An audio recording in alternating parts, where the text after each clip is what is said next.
Renee, I'm so excited to have this time to spend with you today. For those of you all that don't know Renee, she is a certified financial planner with KeyBank.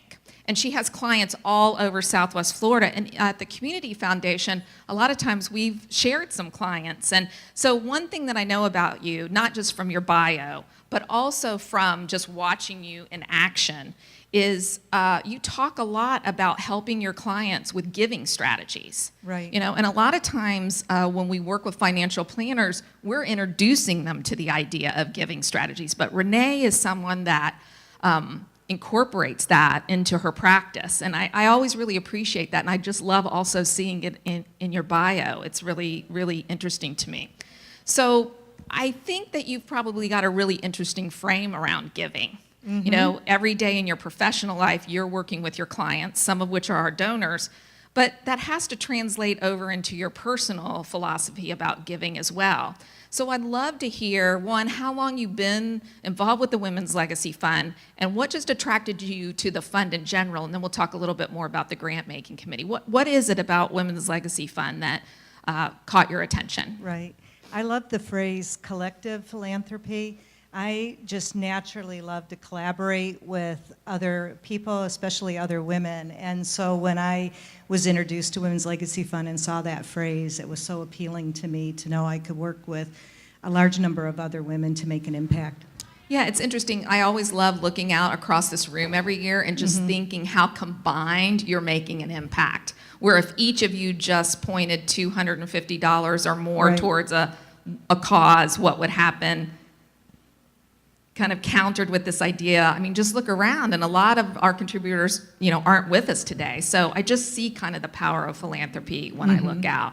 But it's not just about the collective, it's about the impact, I think. Right. And so when I think of the WLF Grants Committee, I think of impact and really that desire to create change. So after you were involved with Women's Legacy Fund, what was it that made you think, you know, I want to get a little bit more involved on the grant making side? Right. Well, the phrase compassionate Shark Tank, I mean, who wouldn't be curious about that, especially if you watch the program. So I had to see it for myself. I'm thinking, how can you be a shark and be compassionate? And so I asked if I could serve on the grant committee, and they were gracious to accept my offer. And just such an impressive group of women, welcoming, just sharing the history of Women's Legacy Fund and the grant committee. That's how I wanted. Once I saw it, I knew I wanted to be more involved. Yeah. So for those of you that may be new or not as involved in the process, the Compassionate Shark Tank she's talking about is part of a part of the WLF process. So today you all will discuss in depth 2 cause areas.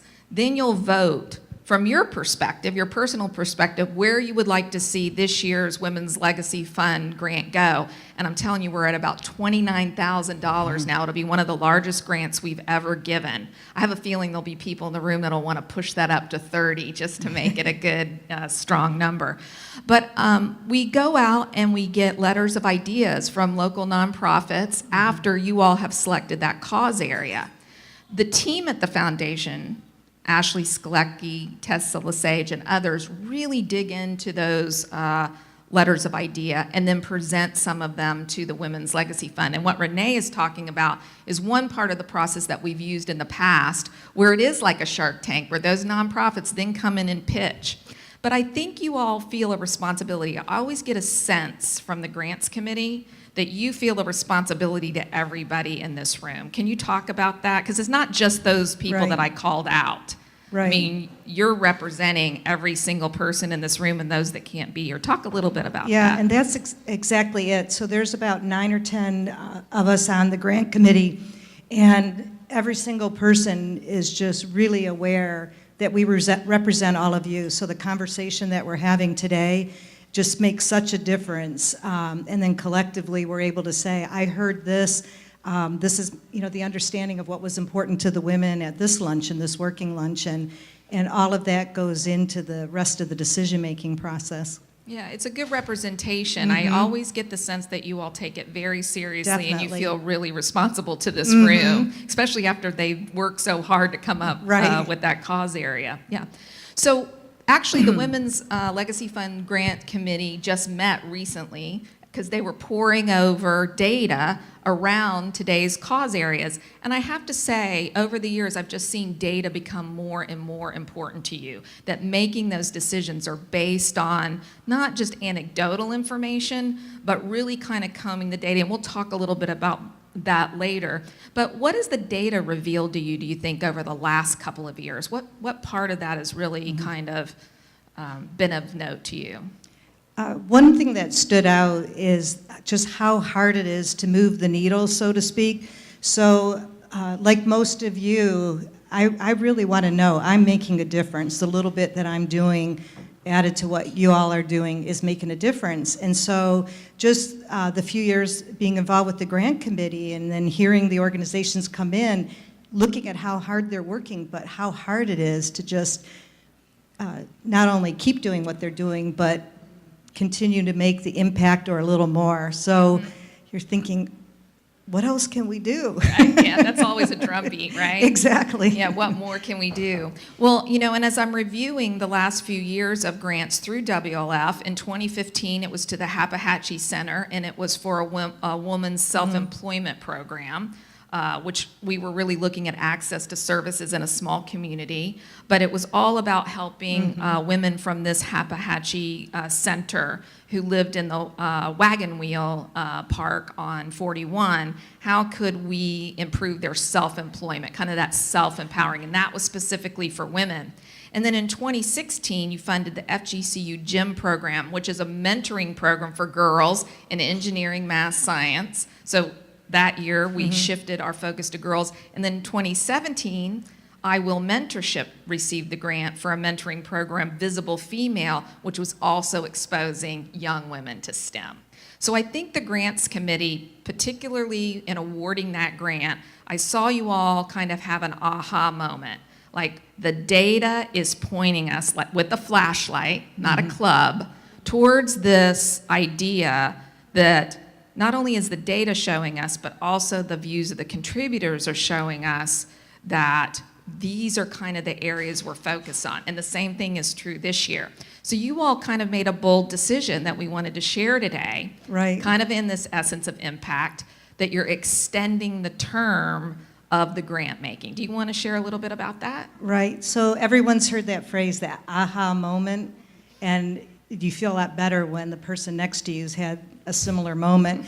And so if you think about how hard it is to move forward in your education, to move forward in your career, it takes more than a year, right?